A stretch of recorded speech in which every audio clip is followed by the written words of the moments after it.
उस वक्त में आप जो खाते हो, आप जो दवाइयाँ लेते हो और आप अपना और बच्चे का किस तरीके से ध्यान रखते हो, उसका असर बच्चे पे उसकी पूरी जिंदगी में उसकी सेहत पर रहता है। तो सबसे पहली चीज, कई बार मैंने ओपीडी में भी देखा है कि लोग सही वक्त पर ये जानने के बावजूद कि वो प्रेग्नेंट हो गए, वो जानने के बावजूद सही वक्त पर डॉक्टर के पास नहीं जाते। उनको लगता है कि घर के बड़े बुजुर्ग जैसे बोलते हैं बस उनको उसको सुनते रहें, उसको हम फॉलो करते रहें और थोड़ा महीनों के बाद या डिलीवरी के आसपास उसी वक्त पर जाना काफ़ी रहता है। ऐसा नहीं है।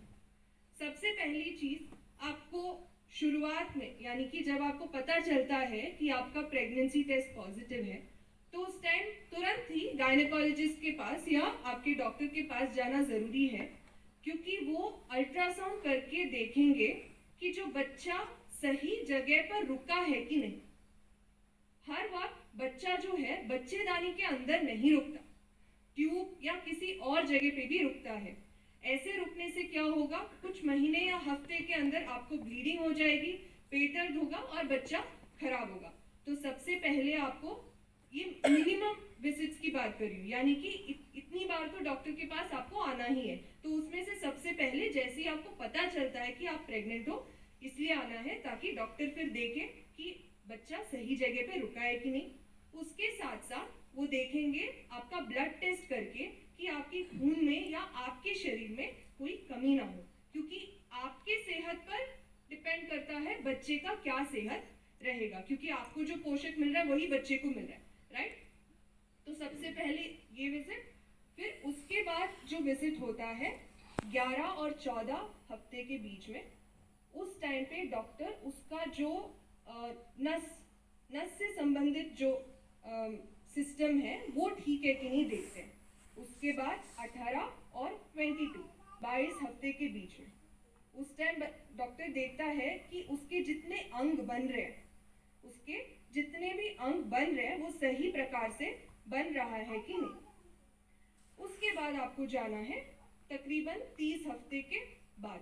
उस टाइम जाना इसलिए ज़रूरी है कि बच्चा किस प्रकार से पेट के अंदर है।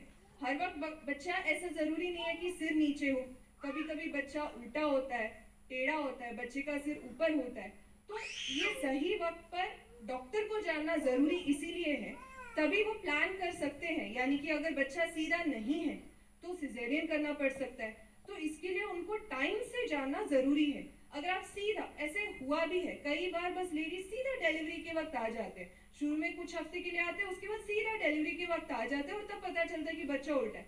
फिर हड़बड़ी में सिजेरियन का अरेंजमेंट सब करना मुश्किल हो जाता है। तो ये मिनिमम 4 विजिट्स इसीलिए ज़रूरी है। और आती है बात सप्लीमेंटेशन। सप्लीमेंटेशन का मतलब है हम जो खाना खाते हैं उससे हमें जितना ज़रूरी है, क्योंकि जब आपके अंदर एक और जान है, यानी जब आप प्रेग्नेंट हो 2 जान आपके अंदर है, राइट। तो जितना आप खाना खाते हैं उससे जो पोषक मिलता है वो काफ़ी नहीं है, तो हमें उसमें ऐड करना चाहिए, तो उसको बोलते हैं सप्लीमेंटेशन। आप लोगों को पता होगा शुरुआत में फोलिक एसिड ऐसे एक टैबलेट देते हैं, लेकिन सभी लोग क्या गलती करते हैं, जब उनको पता चलता है कि वो प्रेग्नेंट है उसके बाद ही शुरू करते हैं, लेकिन उससे उसका पूरा फायदा नहीं रहता। जब आप प्रेगनेंसी प्लान कर रहे हैं, अगर आप प्रेग्नेंट होने से तकरीबन 4 हफ्ते पहले से ही शुरू करते हैं, प्रेग्नेंट होने से 4 हफ्ते पहले ही मिनिमम अगर शुरू करते हैं, तभी फोलिक एसिड का फायदा रहता है, ठीक है। और इसका फायदा क्या रहता है, इसमें मैंने जस्ट एक सिंपल डायग्राम डाला है। ये जो रीढ़ की हड्डी के अंदर जो नसें हैं उससे संबंधित बीमारियों से बचत रहता है अगर आप फोलिक एसिड लेते हैं और टाइम से लेते हैं। बाकी आयरन और कैल्शियम, इससे क्या होता है, आपकी खून में अगर कमी है तो बच्चे के विकास, पेट के अंदर जो विकास होता है उसमें कमी होती है। इसके अलावा आपका मेनली बीपी, शुगर और थायराइड, ये 3 चीज़ों का भी बच्चे के विकास और उसका जो नस वगैरह का विकास होता है उस पर असर पड़ता है। तो इसलिए ये 4 विजिट्स मैंने अल्ट्रासाउंड जितने मैंने आपको समझाया, ये supplementation, folic acid, iron, calcium और ये ब्लड टेस्ट करना जरूरी है। नेक्स्ट,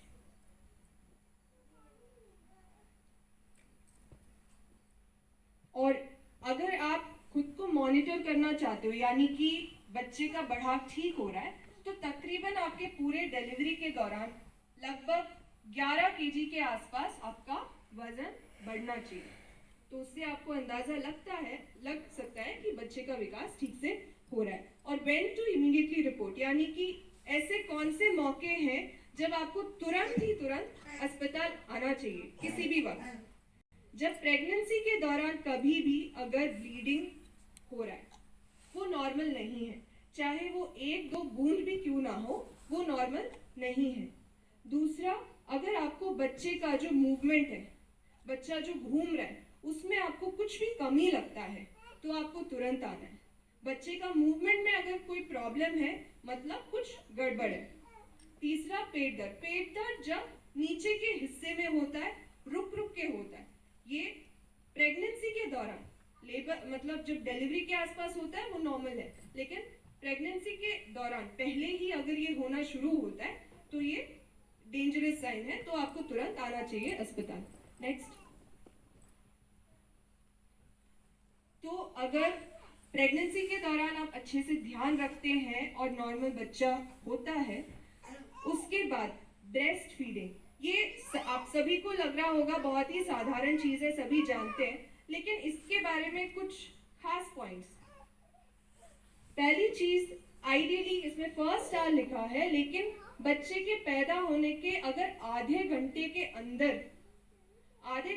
अंदर अगर आप ब्रेस्ट फीडिंग शुरू करते हो तो सबसे ज्यादा फायदा होता है।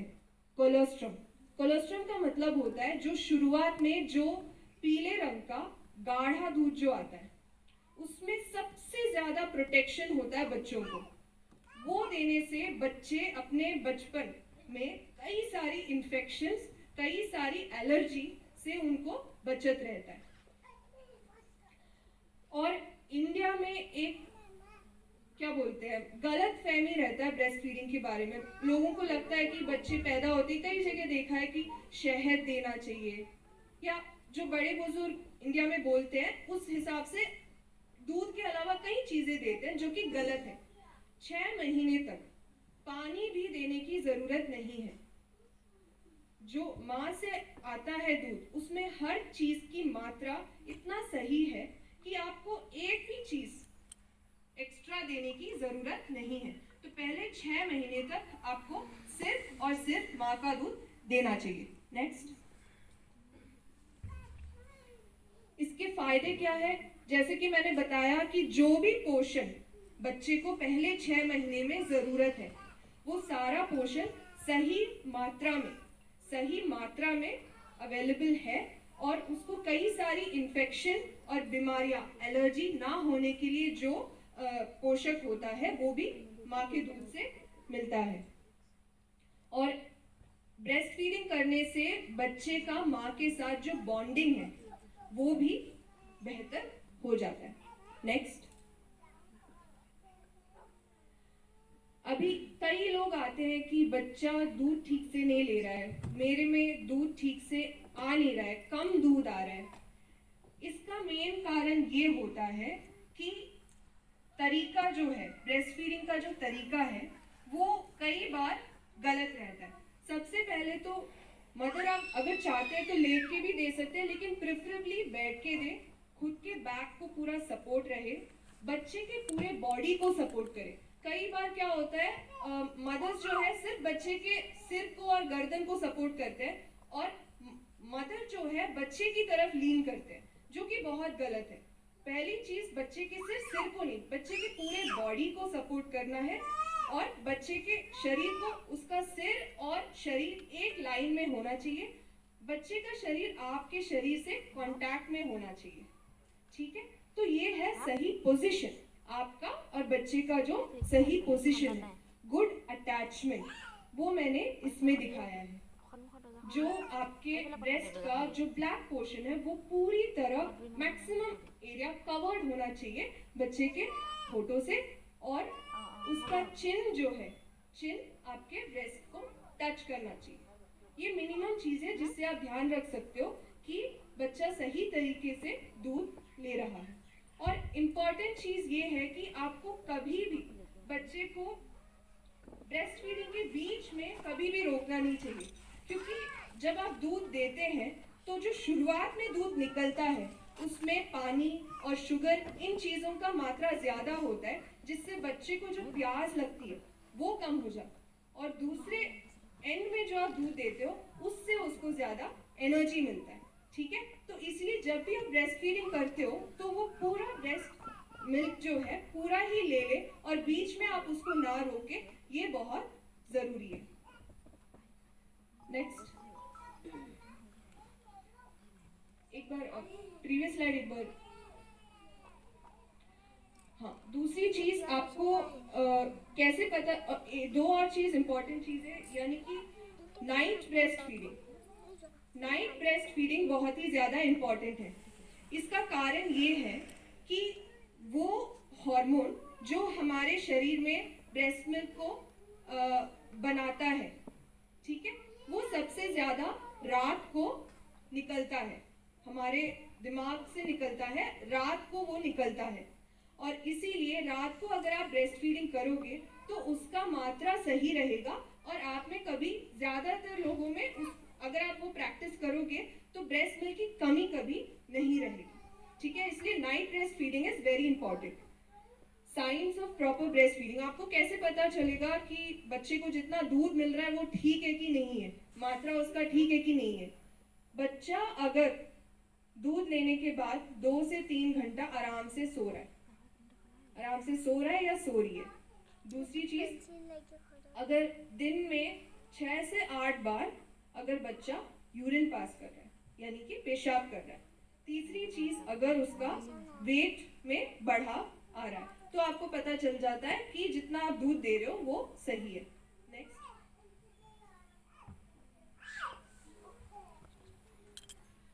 ये बेसिक प्रॉब्लम्स हैं जो ब्रेस्ट फीडिंग के वक्त होता है, यानी कि निपल्स और ब्रेस्ट से रिलेटेड जो प्रॉब्लम्स आ सकते हैं, और इनके मेन कारण होते हैं सही तरीके से बच्चे का जो मैंने पोजीशन और अटैचमेंट दिखाया था वो सही तरीके से ना करने की वजह से।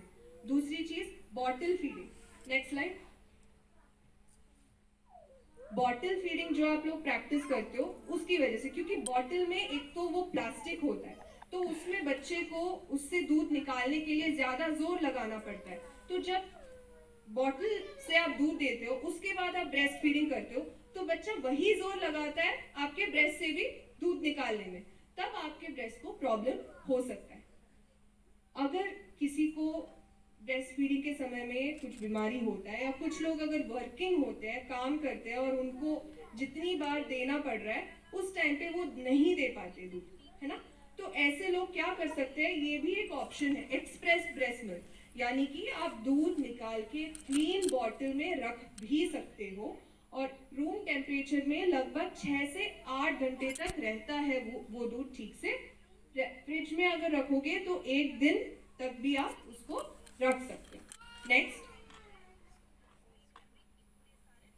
बॉटल फीडिंग, ये बहुत ही गलत प्रैक्टिस है जो बहुत कॉमन है, स्पेशली इंडिया में बहुत ज़्यादा कॉमन है, नॉट टू बी प्रैक्टिस। पहले तो उसमें जो प्लास्टिक लगा होता है वो सेफ नहीं रहता, और उससे बच्चे को जो ब्रेस्ट फीड लेने की आदत है वो खराब हो जाती है, और बहुत सारे इन्फेक्शंस का रिस्क हाई रहता है। जो मिलिट्री हॉस्पिटल जम्मू है, वहाँ पे ब्रेस्ट फीडिंग के कारण एक बच्चे को ब्रेन में भी इन्फेक्शन हुआ है। वो बहुत ही रेयर और एक्सट्रीम केस है, लेकिन मैं बस ये समझा रही हूँ कि वो तक भी हो सकता है। इसलिए आप लोगों को बॉटल फीडिंग का प्रैक्टिस करना ही नहीं चाहिए, शुरू ही नहीं करना चाहिए। नेक्स्ट,